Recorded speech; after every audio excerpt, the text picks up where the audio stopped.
dreaming of. Well, focus. Somewhere I feel it in my soul. One chance is everything we've waited for. It's our time, so let me take it home and knock it out of this world. Out of this world where we going. Out of this world, yeah. Out of this world where we going. So let's bowl off this Thursday's edition of the SportsMax Zone with cricket. The West Indies were given a jolt on Wednesday, losing their first Super 8 match to defending champions England at the Darren Sammy Cricket Stadium in St. Lucia. The Windies cautiously batted their way to 180 for 4 after being put into bat by the English team. The Johnson Charles opening the batting, top scoring with 38, while captain Rodman Powell and Nicholas Pooran both added 36. Opener Brandon King got to 23 of 13 deliveries before retiring hurt. A 97-run unbeaten third-wicket partnership between player of the match Phil Salt, who led with 87, and Johnny Bairstow, 48, lifted the defending champions to 181 for 2 of 17.3 overs to win by 8 wickets and go top of Group 2 ahead of South Africa, who had won earlier in the day. There was much discussion on Obed McCoy's exclusion, and skipper Rodman Powell defended his non-selection at the post-match press conference. I think when you're selecting a team and you have players that are playing good, you will always have to make the tough decision. We sit down as a selection group and think that the team that played today is our better team to face England, and it just didn't work out tonight. Rodman Powell, the West Indies captain Nikhil Chandani joins us now via Zoom to recap what happened at the Darren Sammy Stadium on Wednesday night. Nikhil, welcome to the SportsMax Zone. Can we start by the issue that Rodman Powell just addressed in the post-match press conference on the 11 that they picked? Were you comfortable with the selectors' decisions? Very surprised, Lance. I think very surprised to see Obed McCoy, after the way he bowled in that Afghanistan game, not being given the nod. And when I start this assessment, I want to make something very clear. This is not an indictment on Romario Shepherd. I think the asset that he has been to West Indies cricket, you can understand why they want him, given what he offers in both dimensions. But when I look at the construct of this West Indies team, all the power, all the batting that they have, and also what Obed McCoy offers, a left arm angle, I know we discussed it on the past shows, but that death bowling option, I think it opens up so many other possibilities for you as a team. It allows Andre Russell to then bowl in the middle a lot more, maybe one more in the power play. I just thought you wanted that variance in Obed McCoy. And I think we saw how much they missed it last night with ball in hand. But even if they are going to bat Shepherd and Rodman Powell is going to select these 11, then I think there needs to be greater intent with bat in hand, especially from the West Indies top 3 or 4. Yeah, and now that you've gone there, the bowling was below par. The captain said it in the post-match interviews, but he also suggested that the batting came up probably 20 or 25 runs short. Lance, to be honest, I was shocked. I really shocked watching that first 10 overs at the way the West Indies went about things. Johnson Charles, for example, was circumspect in that power play. He was 22 off 19 at the end of it. When Moeen Ali, who's an off-spinner bowling to a right-hander, came into the attack, he was there for 26 deliveries. And he was just happy to push it around until he eventually got up to him trying to take him on. I was really shocked that the West Indies were so circumspect against Moeen Ali and Rashid, where I think they lost the game. And personally, I would have liked to see, even if it meant losing 1 or 2 more wickets, with all that depth that you have, I would have liked to see them take on a more aggressive approach. And I think in the power play, and it's something that we're seeing with Charles in this tournament, you don't ever make up and get back those deliveries that you miss out on in those first 6. And I think they're leaving too much work for them to do at the back end. It worked against Afghanistan, but it certainly did not work last night. Yeah, regionally, there's been a lot of pressure on Johnson Charles and criticism of his selection. And you just, outlined the issues he's having. So he's scoring some runs, but he's not doing it in the way that the team needs. Would you not play him in the next match? Yeah, it's going to be interesting to see now with Brandon King's side strain. I think it's a huge risk to go into a World Cup game like this with 2 new openers. If Brandon King can't go for the rest of the tournament and you get a Kyle Mears in, there you have the left right. I probably would stick with Charles, but I probably would have gone to Hope a few games early. And again, I understand why Darren Sammy is stuck with him because they are playing in St. Lucia. He's got the most T20 runs at this venue. And even in the power play against Jofra Archer, he looks good. Again, though, the biggest criticism of his game in the past 3 or 4 years has always been the ability to get spin in the middle. And if he's not going to take on that spin outside the power play and cannot go to another level, then I think the West Indies may need to look elsewhere, because the territory they're in now, they have got to win. And really, if they lose any game, they're out of the World Cup. Yeah, Nikhil, this is a discussion that we've had in the past as it relates to Alzarri Joseph. And if I remember correctly, I think I saw it for the first time when he played in the Indian Premier League, where instead of opening the bowling, he came on as a sort of first, second change. But I wonder, though, and I have to bring this up again, because I thought it in the preliminary round, and then after last night, I felt to myself, at least in my opinion, Alzarri Joseph is our best fast bowler, and especially if you don't have an Obed McCoy in the lineup, should Alzarri Joseph be opening the bowling alongside Akeal Hussain? Yeah, it's an interesting one. And to be honest, Ricardo, I remember at the England series, we had this discussion about Romario Shepherd. And there was a time when the West Indies were not bowling Shepherd in the power play at all because of his struggles and because he was conceding so much runs. And because of that, I thought then you give Alzarri the new ball. I wonder again, similarly with Russell, similarly with Alzarri Joseph, if Rodman and Darren Sammy are so worried about the back end of the innings that they're trying to save as many of their best bowlers for the end of the innings. However, this T20 World Cup is showing you if you lose the power play, more often than not, you can go on to lose the game. So definitely after what we've seen, I think in a St. Lucia where you want pace on the ball, Jofra Archer was very challenging last night. Mark Wood was up above 150 kilometers per hour. On that surface, I think I would have preferred to see Alzarri with the new ball. But again, this is hindsight. And I do understand why they've gone for Shepherd, backing what he's given them in the past. But certainly India have this same discussion with Bumrah. He's often given the third or fourth over as opposed to the first or second. If he's your best bowler and you're defending a low total or below par total, give him the first or second and let's get some early inroads.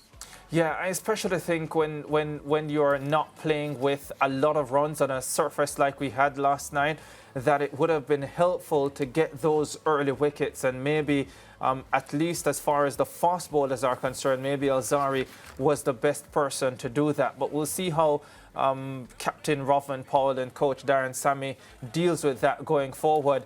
How about the ease at which England won this game? Did that surprise you even after 180? And I think most of us who understand the game would think, yes, West Indies was about 20 short. But even so, were you surprised at how easily England went on to win? Not really, Ricardo, because it's that top three from England and no Will Jacks in that game. But I think Butler and Salt, their consistency around the world in different conditions, I always expected that if the two of them got off and batted the majority of the power play, they are so dangerous. The problem is where England have struggled in the past has been their middle. So it's been guys like Bairstow, Livingston, Moeen Ali. They haven't produced the bulk of the volume of runs. The problem is, though, that surface in St. Lucia is very much alike to what they're used to getting in England. And I just knew Johnny Bairstow would be disruptive. What I thought they did really well was batted in partnership. And this is something you can do when you're chasing a lower total, where you saw Butler at the beginning go really hard. Phil Salt sort of took the back seat. Then it was fluctuating. They were rotating between one guy going deep and batting sensibly, taking less risks, and the other guy going really hard. And you saw it with Bairstow and Salt in that partnership. And credit to Phil Salt. I mean, the record he has in the Caribbean, and also the way he batted last night. He struggled in the past against left-arm spin. They bowled a healthy dosage of Akeal Hussain and Moti, and he just navigated that threat. And once he got past them, we saw what he did towards the end of the game. So no, I wasn't surprised. Probably it does speak to the West Indies not having a potent enough bowling attack, but it just also speaks to the real strength of this England team batting-wise when that top two come off. Yeah, and of course, sometimes, Nikhil, when we analyze sport, we can do it from one angle, from one team's perspective, especially our own team's perspective. But I think in this case, it is so important to talk about the type of quality that England displayed last night. I was personally especially impressed with the way they went about business in the field. So although the West Indies did not lose early wickets, I always felt that England had a certain level of control of the game, and they were brilliant in those last 5 overs, which made a significant difference as well. Yeah, I thought the usage, especially by Adi Rashid Moeen Ali, I mean, Rashid is world class. And you saw, listen, it's not an easy ground to bowl on for a spinner. The way he used the wind factor last night, he was tempting Pooran to take him on into the wind, and Pooran just didn't. This is a guy who we're used to seeing take Rashid Khan, for example, the other night for 24 and over. And he was 11 off 10 against the two spinners. So I really did enjoy seeing the two of them bowl in tandem, Rashid and Ali, and I think that's where they pulled the game back. But that 16th over from Jofra Archer, two things stood out to me. One, Kyron Pollard, who's sitting in that England dugout, knows that full and wide can give Nicholas Pooran some problems. Jofra Archer bowls 6 deliveries. All of them were 4th or 5th stump outside off, and eventually got him out with that plan. And then, of course, England's just ability to execute at the back end. Rashid bowling the 17th, Jofra bowling the 16th. I think you said it perfectly. They were just so clinical, and that was the difference in the game. Yeah, one quick one from me, Nikhil, the Chase debate. Roston Chase, he defies matchups. Look at last night. Ricardo, I'm so glad he brought that.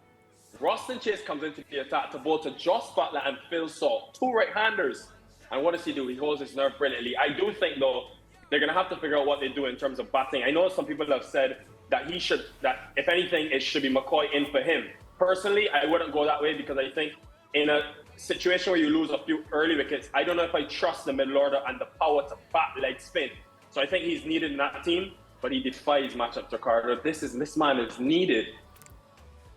I hear you, Nikhil. The one thing I'll say, and I think I have been consistent on this, that when it comes to Roston Chase, I understand his need as a bowler in the team. I don't think he's needed as a batsman.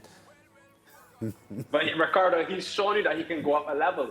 Jamaica series, he showed you he can up a gear. We can get that power game out of him. So what more will it take? As a batsman, Nikhil, I would much prefer seeing Shea Hope in this setup. I would much prefer seeing you don't play 5 bowlers, Ricardo. You Kyle don't play Mayers 5 bowlers in this setup. I just don't think he is needed as a batsman. But I understand why he has to be in that role and that position, because his bowling will likely be needed like it was last night, and he bowled really well. So from that standpoint, I can understand it. No problems with that. But I want to make the point that I genuinely don't feel he is needed as a batsman in that setup. And certainly not on pitches like St. Lucia. Okay, fair enough. Away from Roston, I think the bowling is invaluable. He has to play. I want to ask you, though, you always ask the question. Kyle Mayers, if he comes into this squad, right, would you go to brand new openers for the next game, Mayers and Hope, or would you stick with Charles and go to Mayers if Brandon King is not available? If Brandon King is not available, at this stage, I think you have to go to Hope and you have to keep Charles at this stage. Okay, just asking. I like to test you something. All right, quickly, before you go, Nikhil, a quick comment on the St. Lucia pitch and what it offered for West Indies, and the fact that they play in Barbados against the USA on Friday and in Antigua against South Africa on Sunday. How do you look ahead to those two conditions for the West Indies team and the hope that they'll be able to get the results they need? Totally different conditions, Lance. If the West Indies go into that USA game in Barbados, I watched the India game today. It's not an easy surface. India were 67 for 3 after 9 overs. And that tells you with all their batting ability, they struggled against the Afghan spin. Where the USA have got quality spin, the ball's spinning away as well, and they've got swing bowlers who the West Indies have struggled against New Zealand, against PNG, Faruqi of Afghanistan. So I think they have to really be up for this task, and that's why I probably would lean to playing a Shea Hope in Barbados, especially because the ball will spin, and it's quite dry. It does probably help that it is an 8:30 game, pitch maybe a bit better, and in Antigua where I am now, it is flat and it could be a runs fest. So they're going to have to be adaptable, they're going to have to be adjustable, and they have to win, most importantly. Yeah, and just a quick comment on India's performance today. They're one of the favourites to win the tournament. How good were they today? Yeah, very good. I think the fact that they would have been low on confidence, given that they played in New York, all the matches leading up to today, and they're still able to come from a spot of bother. They lost Virat early, they lost Rohit Sharma early, but Surya Kumar Yadav shows you why he's one of the best T20 players in the world. And that innings today was really, to get them to 180, it was critical. They could have easily lost this game had they not got to 150 or 160 plus. He was so good. They have someone stepping up for them in every game, And Jasprit Bumrah, this man, I think he acts as two players. Honestly, the impact that he has, they're a dangerous team and one to watch. Yeah. All right, Mikkel, thanks a lot for talking to us. We'll be watching this match closely on Friday and then the South Africa game on Sunday. Of course, the West Indies needed to win those two games to keep their title hopes alive. Thanks, Mikkel, and we'll be in touch. Take care, guys. Ricardo, see you. Isn't it break time? Yes, it is. Let's go to the break.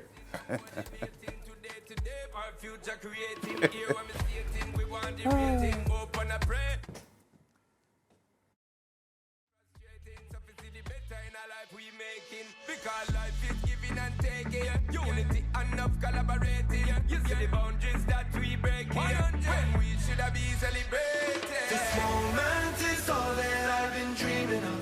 To this world. Somewhere I feel it in my soul. In my champion thing. One chance is everything we've waited for. No. It's our time, so let we